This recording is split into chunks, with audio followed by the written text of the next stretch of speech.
See everyone gather here together, united in support of this remarkable initiative and community.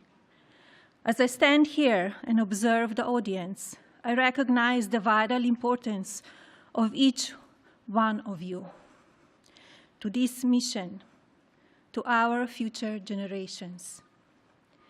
In particular, I would like to thank the cabinet secretaries, Congress members, scholarship donors, and various organizations for their unending advocacy.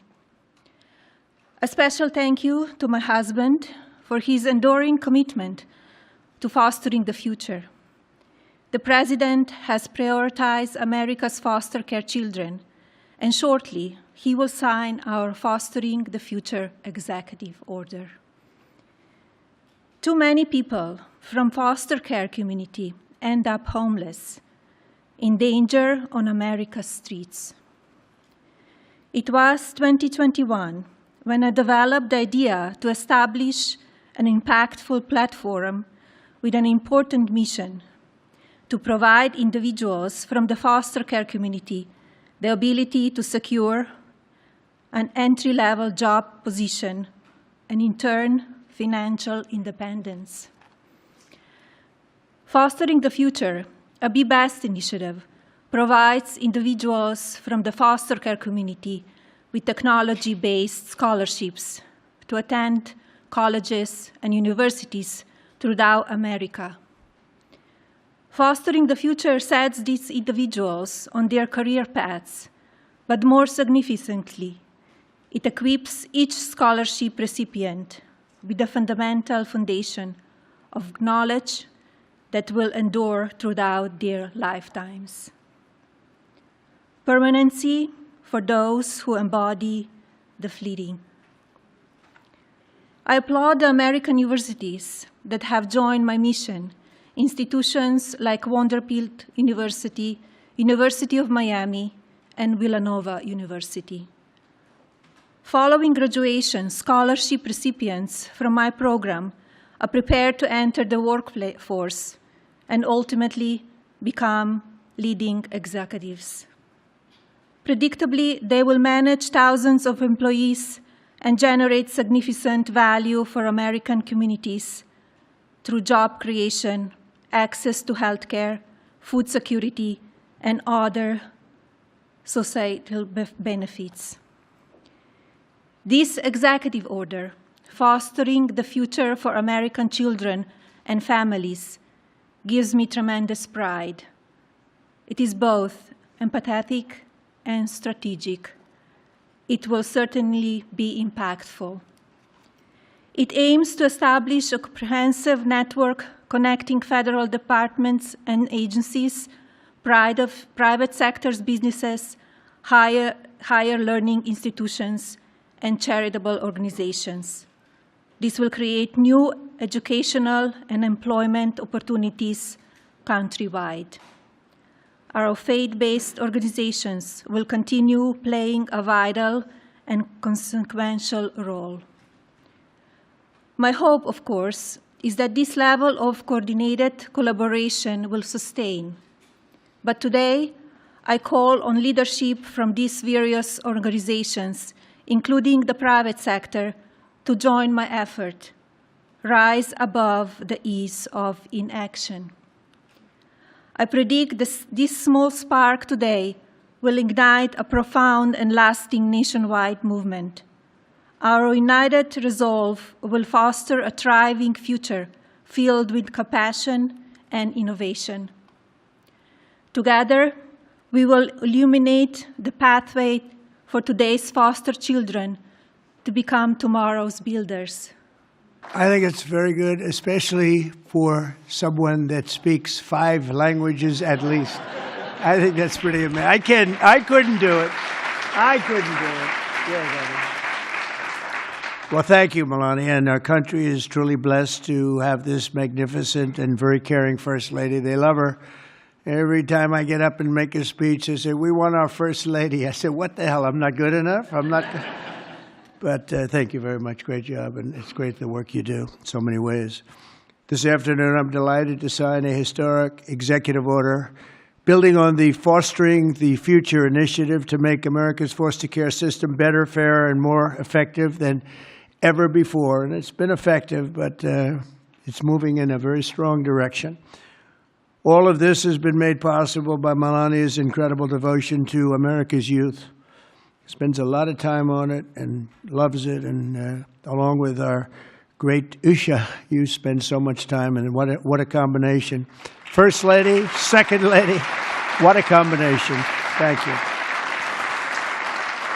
They do a great job, the two of them. They're amazing women.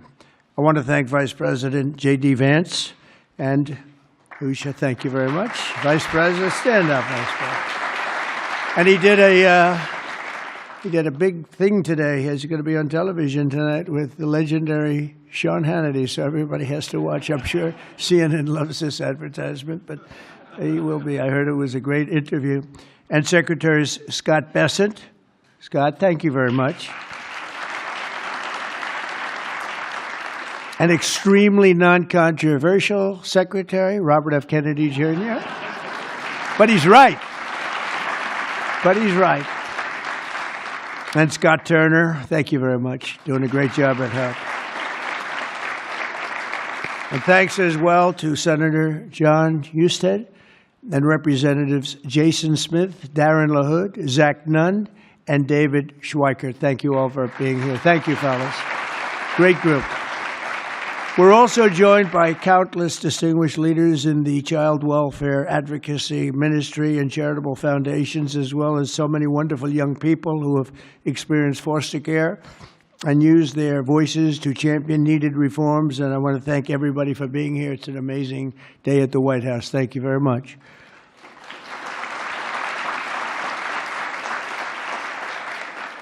And right behind me, by the way, in about 2 years from now, we'll use a much bigger room because we had to turn away a lot of people.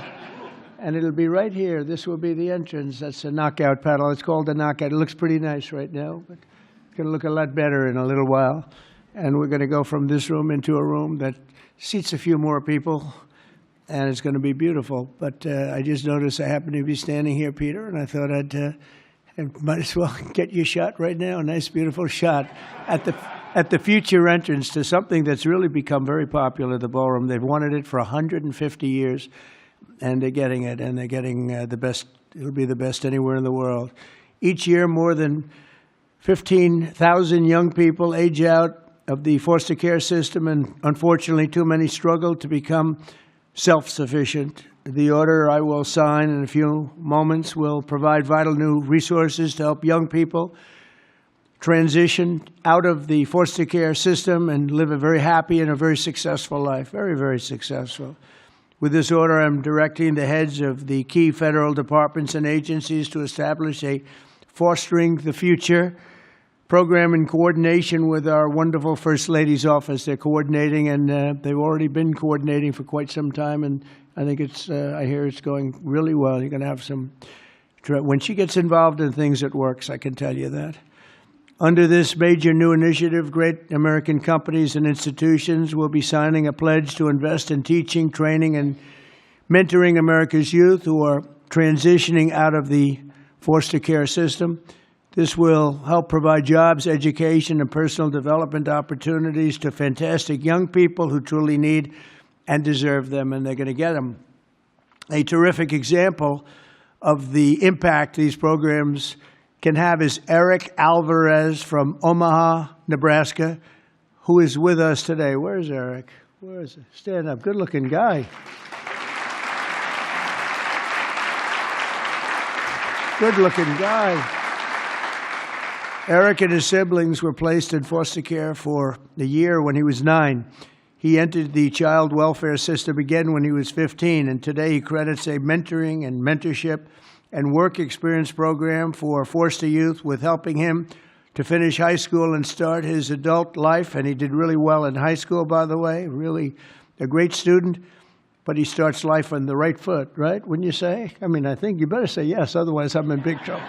Otherwise, I'm all by myself up here, Eric. That would be good.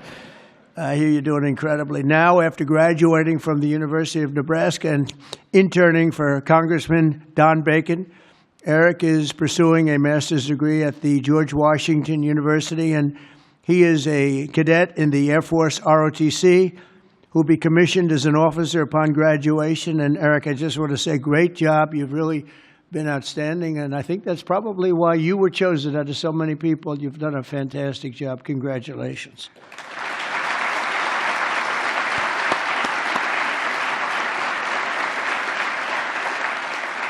The new initiative we're establishing will also create an opportunity for foster youth to take full responsibility of the federal tax credit scholarship program established by the One Big Beautiful Bill. So many things, tax cuts and regulation cuts, so many things. The biggest ever passed in the history of our country. I call it the Great Big Beautiful Bill. I changed the name a little bit to make it even more sublime. But it is, there's so many things in there for everybody. We had a choice. We could have done it in 9 different bills or try for the one, and everybody said, no, let's do it in 9. It'll be easier. Actually, it wouldn't have gotten done. And J.D. and I and Scott and all of us got together, and we said, let's give it a shot, and we got it passed. And it was an amazing thing, but it's going to help a lot of people. There's never been anything like it. As in one bill, there's never been anything close. And when you see what's going on with the Democrats, we're lucky we got it passed because we don't have to do anything. All we have to do is implement it now, and we'll be implementing it all over the place. If you think about it, no tax on tips, right? No tax on Social Security, all of the different things, no tax on overtime. You get deductions if you buy a car. You take an interest rate deduction, an interest deduction against your income tax. It's never happened. Nothing like this has really ever been approved to this extent. And so it is one great, big, beautiful bill. But using the tax credit will expand occupational training, education, and financial literacy programs for the foster youth and make it possible for more of them to attend the school of their choice. Choice is a great word for a lot of reasons, but it's a great thing with education.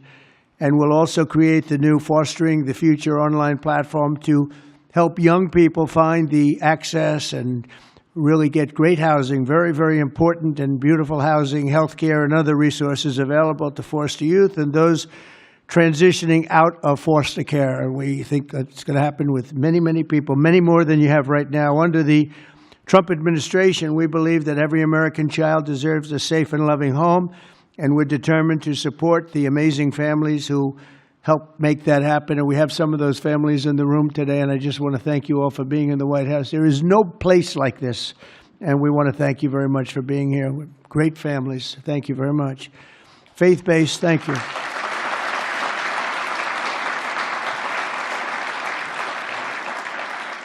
Faith-based nonprofits are the nation's most trusted institutions, interacting with the foster care system and practicing Christians and more. Think of this, more than twice as likely foster care. They'll adopt the general population. They adopt to it so easily. When they get out, they adopt to it just like it's becomes second nature. It's amazing. Yet radical left policies in states nationwide make it much harder, not easier, for those families to open up their homes. But we're working on that. We're dealing with the radical left. It's not easy, but we're winning, and we're winning big.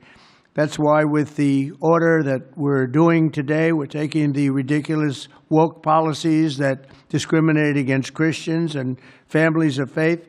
As president, I will always stand by us. We will stand by our country, and we will stand for religious liberty. So important. We stand for religious liberty. The Bible tells us, thank you. Thank you. The Bible tells us that one of the measures of any society is how it cares for vulnerable children and orphans. So important, and it's so big in the Bible. So as we make America great again, we are going to protect American children in foster care, and we're going to ensure that they will never, ever be forgotten. These children will never be forgotten, and they're going to grow up to be unbelievable, strong, smart, wealthy, productive citizens. So once more, I want to thank Melania for the great job she does, not here only just as First Lady. She's a great First Lady.